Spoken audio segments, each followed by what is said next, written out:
Prezentacja Calaudio. Przez samych fanów, bo pożądaną przez nich. Ale monitorowana. W czarnobylskiej strefie wykluczenia wokół nieczynnej elektrowni atomowej płonie ponad 1100 hektarów lasu. Gaszenie utrudniają warunki pogodowe. Sejf jest niezbędny dla bezpieczeństwa Polski, przekonują rządzący. W Warszawie podpisano umowę w sprawie unijnego programu pożyczkowego. Dzięki niej do Polski trafią 40...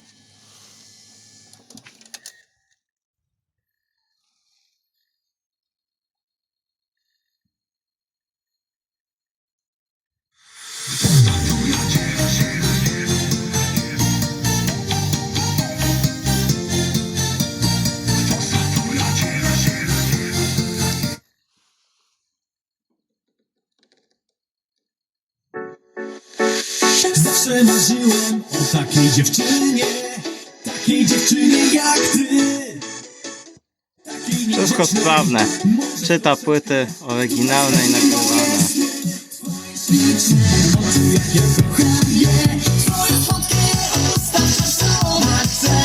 Powiedz mi najdroższa, jak to zrobić mam, żebyś mnie kochał. Bardzo ładny, czysty bas.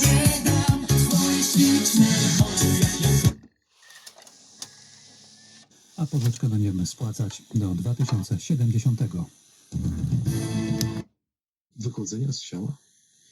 Tym tematem też się 750 milionów złotych nasz